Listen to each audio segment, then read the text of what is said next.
Congressman Paul, your position on the war is pretty simple. Get out. What about, though, trying to minimize the bloodbath that would certainly occur if we pull out in a hurry? What about protecting the thousands of Iraqis who have staked their lives in backing the U.S.? And would you leave troops in the region to take out any al-Qaeda camps that are developed after we leave? The people who say there will be a bloodbath are the ones who said it would be a cakewalk, it would be a slam dunk, and that it would be paid for by oil. Why believe them? They've been wrong on everything they've said. So why not ask the people? Why not ask the people who advise not to go into the region and into the war? The war has not gone well one bit. Yes, I would leave completely.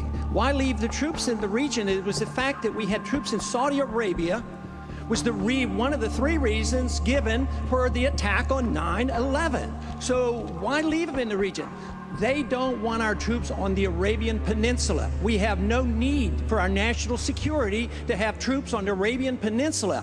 And going into Iraq and Afghanistan and threatening Iran is the worst thing we can do for our national security. I am less safe. The American people are less safe for this. It's the policy that is wrong. Tactical movements and shifting troops around and taking in 30 more and reducing by 5, totally irrelevant.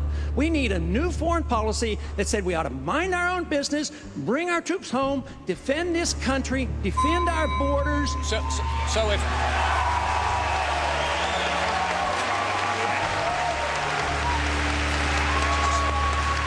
Congressman Paul, and I'd like you to take 30 seconds to answer this. You're basically saying that we should take our marching orders from al-Qaeda. If they want us off the Arabian Peninsula, we should leave? No.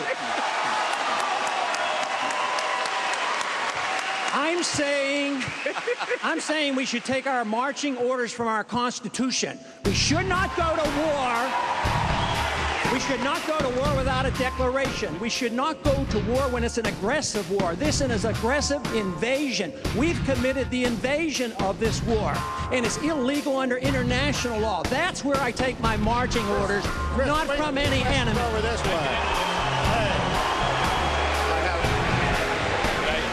If you were president, what would be your strategy for ending the war in Iraq? Congressman Paul, what would it be? Just come home. We just marched in. We just found out. We went in there illegally. We did not declare war. It's lasting way too long. We didn't declare war in Korea or Vietnam. The wars were never really ended. We lose those wars. We're losing this one. We shouldn't be there. We ought to just come home because it's...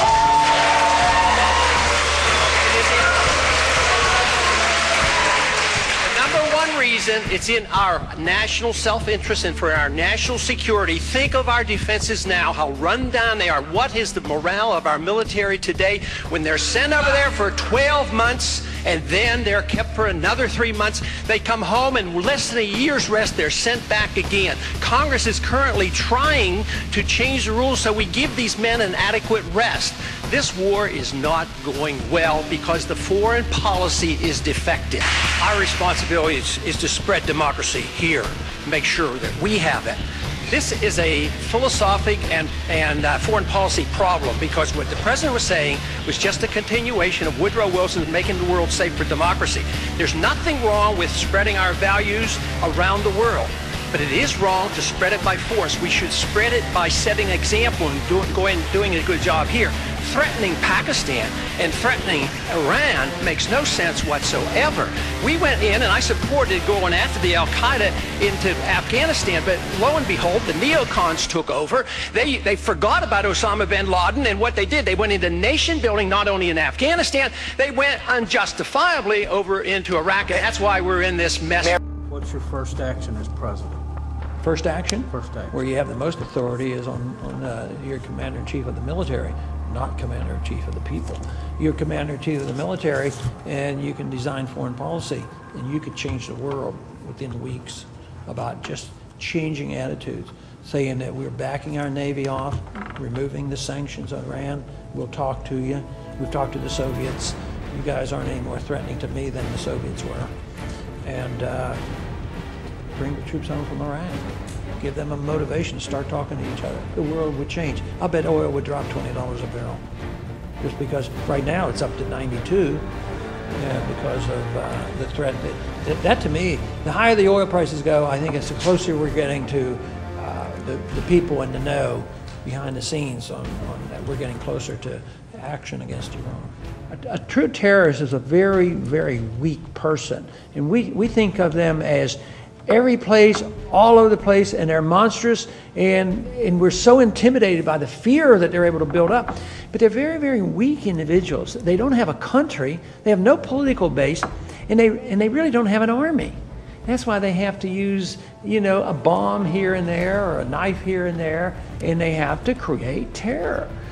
So it is understanding motivation, and then a lot of good police work. Not declaring war against a country that had nothing to do with it. We need good policemen.